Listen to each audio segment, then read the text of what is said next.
To study with ज्ञान प्रकाश। तो दोस्तों, यूपीपीएससी के द्वारा सम्मिलित राज्य कृषि सेवा परीक्षा के लिए विज्ञापन जारी कर दिया गया है। इसमें ऑनलाइन आवेदन अभ्यर्थी कर सकते हैं 10 अप्रैल से लेकर 10 मई के बीच में। देखो फ्रेंड्स, सबसे पहले तो आपको अपना OTR कंप्लीट करना होगा, उसके बाद ऑनलाइन आवेदन आप कर सकते हैं। फीस बहुत ही कम है, अन्य परीक्षाओं की अपेक्षा मात्र 125 रुपये आपको देने हैं। और अगर आप दिव्यांगजन, भूतपूर्व सैनिक, अनुसूचित जाति जनजाति का लाभ उठाते हैं तो आपकी फ़ीस और भी कम यहाँ पर हो जाती है। कुल पदों की संख्या कितनी है? तो देखो फ्रेंड्स, यहाँ पर कुल जो पद हैं उनकी संख्या 268 है। कौन कौन से पद हैं? तो जिला उद्यान अधिकारी, प्रधानाचार्य राजकीय खाद्य विज्ञान प्रशिक्षण केंद्र, खाद्य प्रसंस्करण अधिकारी, राज्य कृषि सेवा समूह में रसायन शाखा, साथ ही साथ वनस्पति शाखा, सस्य शाखा, कृषि रक्षा शाखा, विकास शाखा और वरिष्ठ प्राविधिक सहायक ग्रुप ए में कौन कौन से पद हैं? तो सस्य शाखा, वनस्पति शाखा और 2-3 पद और हैं, आप यहाँ पर देख लीजिए। पौध संरक्षण शाखा, रसायन शाखा और विकास शाखा।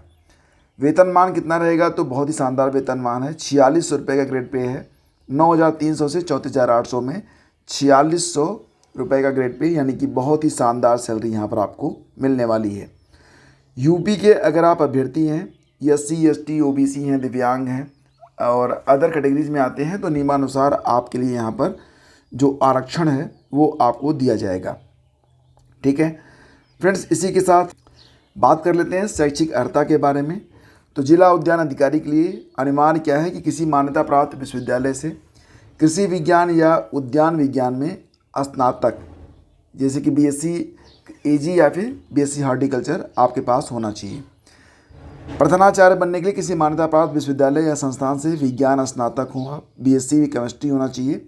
साथ ही साथ इसमें आपको और भी प्लस करना है क्या? तो देखो फ्रेंड्स, इसके बाद मैंने आपको बताया कि प्रधानाचार्य के लिए BSc होना चाहिए आपका एक विषय के रूप में रसायन विज्ञान के साथ, या किसी मान्यता प्राप्त विश्वविद्यालय या संस्थान में एग्रीकल्चर में आपकी मतलब ये होता है ना BSc AG होना चाहिए। और इसके बाद राजकीय खाद्य प्रसंस्करण प्रौद्योगिकी संस्थान लखनऊ या किसी अन्य मान्यता प्राप्त संस्थान से फल एवं शाक भाजी प्रौद्योगिकी में 2 वर्षीय स्नातकोत्तर संयुक्त पाठ्यक्रम, या किसी मान्यता प्राप्त विश्वविद्यालय या संस्थान से खाद्य प्रौद्योगिकी, खाद्य परिरक्षण, खाद्य विज्ञान में विज्ञान स्नातकोत्तर। बेसिकली यहाँ पर बात की जा रही है कि आपका संबंधित विषय में PG होना मस्ट है। उत्तर प्रदेश कृषि सेवा समूह श्रेणी 2 रसायन विज्ञान में, तो इसमें कहा जा रहा है कि कृषि रसायन विज्ञान, मृदा विज्ञान या मृदा संरक्षण में स्नातकोत्तर की उपाधि या इसके समकक्ष। ठीक है, इसके अलावा फ्रेंड्स, उत्तर प्रदेश कृषि सेवा समूह श्रेणी 2 वनस्पति शाखा के अंतर्गत, तो इसमें क्या है कि कृषि वनस्पति विज्ञान से स्नातकोत्तर उपाधि या आनुवंशिकी के साथ पौध प्रजनन में स्नातकोत्तर उपाधि आपकी होनी चाहिए। इसमें भी संबंधित विषय में आपसे PG मांगा जा रहा है। ठीक है, बात करते हैं उत्तर प्रदेश कृषि सेवा समूह सस्य शाखा के लिए। तो इसमें एलिजिबिलिटी क्या है कि सस्य विज्ञान में स्नातकोत्तर उपाधि होना चाहिए या इसके समकक्ष होना चाहिए। कृषि रक्षा शाखा में क्या एलिजिबिलिटी है? किसी विश्वविद्यालय से कीट विज्ञान या पौध रोग विज्ञान में विशेषज्ञता के साथ MSc वनस्पति विज्ञान या कीट विज्ञान में विशेषज्ञता के साथ MSc प्राणी विज्ञान, मतलब MSc होना चाहिए वनस्पति विज्ञान या प्राणी विज्ञान में। साथ ही साथ यहाँ पर कुछ स्पेशलाइजेशन भी मांगी जा रही है, आप देख सकते हैं।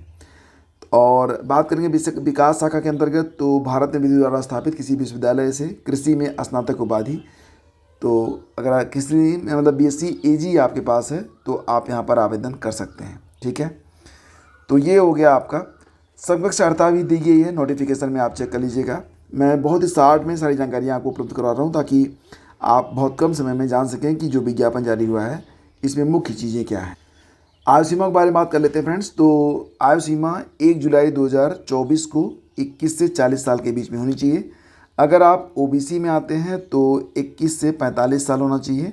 ठीक है, तो यहाँ पर नियमानुसार आपको OBC हैं, SC हैं, ST हैं, खिलाड़ी हैं या और भी हैं यहाँ पर, जैसे कि वर्गीकृत खेलों के कुशल खिलाड़ी हैं, उत्तर प्रदेश राज्य सरकार के राजकीय कर्मचारी हैं, तो आपको 5 साल की छूट यहाँ पर दी जा रही है। और जो दिव्यांग हैं उनको 15 साल की छूट यहाँ पर दी जा रही है। बाकी फ्रेंड्स सिलेबस देख लेते हैं। तो जो प्री की परीक्षा होगी किसमें केवल एक पेपर होगा, वो भी ऑब्जेक्टिव रहेगा और इसमें सामान्य अध्ययन और कृषि से संबंधित जो प्रश्न हैं वो पूछे जाएंगे। कुल 120 प्रश्न पूछे जाएंगे। इसमें सामान्य अध्ययन से 40 प्रश्न और कृषि विषय के 80 प्रश्न होंगे। प्रत्येक प्रश्न 2.5 अंक का होगा। कुल अंक 300। समय मिलेगा आपको 2 घंटे का। इसके बाद फ्रेंड्स जो आपकी मेंस की परीक्षा होगी उसमें कुल कितने पेपर होंगे, तो 3 पेपर होंगे और इसमें जो पहला सत्र होगा ये 3 घंटे का होगा। प्रथम प्रश्न पत्र सामान्य अध्ययन का 1.5 घंटे 50 अंक। द्वितीय प्रश्न पत्र सामान्य हिंदी और निबंध 1.5 घंटा 50 अंक। जो दूसरा सत्र होगा समयावधि उसकी 3 घंटे होगी। इसमें आपका वैकल्पिक विषय होगा 3 घंटा 250 अंक। ठीक है, तो इस प्रकार से आपके कुल 3 पेपर होंगे। तो फ्रेंड्स अगर आपको आवेदन करना है तो आप आवेदन कर सकते हैं। बाकी नोटिफिकेशन के लिए आप डिस्क्रिप्शन चेक कर सकते हैं, जिसका डायरेक्ट डाउनलोड लिंक वीडियो के डिस्क्रिप्शन में है और आपको यहाँ पर जो पूरा फुल सिलेबस है वो भी आप यहाँ पर डाउनलोड कर सकते हैं, जो कि आपकी स्क्रीन पर आपको दिखाई दे रहा है। वीडियो अच्छा लगा है तो लाइक और शेयर करना बिल्कुल मत भूलिएगा। चैनल पर पहली बार हैं तो सब्सक्राइब कर लीजिएगा ताकि नोटिफिकेशन सबसे पहले आपको जाए। आप हमारा जो व्हाट्सएप चैनल है और टेलीग्राम चैनल है उसको भी आप ज्वाइन कर सकते हैं। आप सभी का बहुत बहुत धन्यवाद। Thank you so much.